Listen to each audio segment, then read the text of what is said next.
नमस्कार, मैं सुनील कुमार शर्मा एक नए वीडियो के साथ आप सभी के बीच हूँ। जिंदगी का सफ़र मानो तो मौज है, वरना समस्याएं तो हर रोज हैं। ना कल में था, ना आज में है, जीवन मात्र इसी पल में है। जिंदगी को खुश रहकर जियो, क्योंकि रोज शाम सिर्फ सूरज ही नहीं ढलता, आपके जीवन का अनमोल क्षण भी ढलता है। एक छोटी सी एक स्टोरी के माध्यम से मैं आपसे जुड़ना चाहूंगा। एक गांव में एक रमेश नाम का व्यक्ति रहता था। उसके पास न धन था, न दौलत थी, न गाड़ी थे, न घोड़ा थे, लेकिन वह हर समय खुश रहता था, आनंद में रहता था। और गांव वाले इस चीज को देख करके बहुत हैरान होते थे कि इसके पास कुछ भी नहीं है, लेकिन ये खुश रहता है, आनंद में रहता है। एक बार उस गांव में एक सेठ आता है, धनवान व्यक्ति आता है। जब वो रमेश के बारे में सुनता है तो रमेश के पास जाता और उससे पूछता है कि मेरे पास धन है, दौलत है, गाड़ियां है, अपार संपदा है, लेकिन फिर भी मेरे चेहरे पर उतनी मुस्कुराहट नहीं रहती जितना तेरे चेहरे पर रहती है, जबकि तेरे पास तो कुछ भी नहीं है। क्या कारण है? तो रमेश ने बहुत सुंदर जवाब दिया कि सेठ जी, मेरे पास मेरे दोनों हाथ हैं, मेहनत करने की शक्ति है, और आज है। मैं कल की नहीं सोचता, मैं आज की सोचता हूं और आज को जीने का प्रयास करता हूं। कल की चिंता नहीं और दूसरों से तुलना नहीं।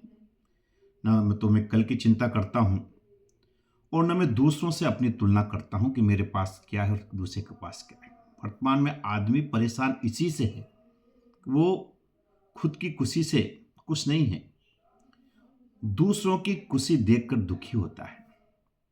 लेकिन रमेश ने कहा कि कल की मैं चिंता नहीं करता और दूसरों से मैं तुलना नहीं करता।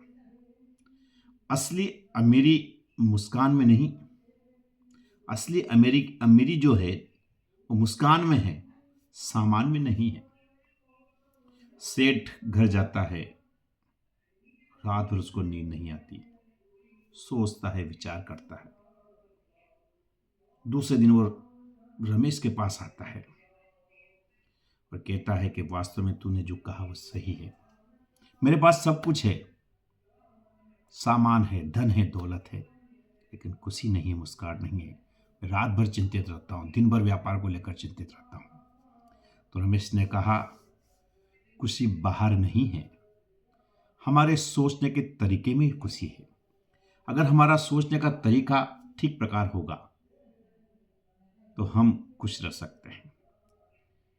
रमेश की इस छोटी सी कहानी से हमें शिक्षा मिलती है कि खुशी धन या परिस्थितियों पर निर्भर नहीं, बल्कि संतोष और सकारात्मक सोच पर निर्भर करती है।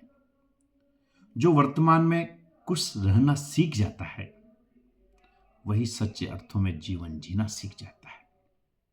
इसलिए हमें हमेशा जीवन जीने के तरीकों को अपनाना चाहिए और जो प्रभु ने हमें दिया है उसे ईश्वर का वरदान मानते हुए, ईश्वर का प्रसाद मानते हुए, उसे स्वीकार करते हुए जीवन को बेहतरीन तरीके से जीने का प्रयास करना चाहिए। और ये सोचना चाहिए कि जो मुझे दिया है प्रभु ने, लाखों लोगों को वो भी नहीं दिया। जो है वो मेरे लिए पर्याप्त है, और उसे पर्याप्त मानकर अगर हम जीवन को जिएंगे तो निश्चित रूप से हम खुश रहेंगे, क्योंकि जीवन का कोई पता नहीं। जितना समय है आनंद में रहें, मस्त रहें, एक दूसरे का सहयोग करते रहें और सच्चे अर्थों में जीवन जीने का हम प्रयास करें। रमेश की छोटी सी कहानी हमें यही सीख देती है। बहुत बहुत धन्यवाद। मेरे चैनल को लाइक करें, सब्सक्राइब करें। आप सबका बहुत बहुत धन्यवाद। नमस्कार।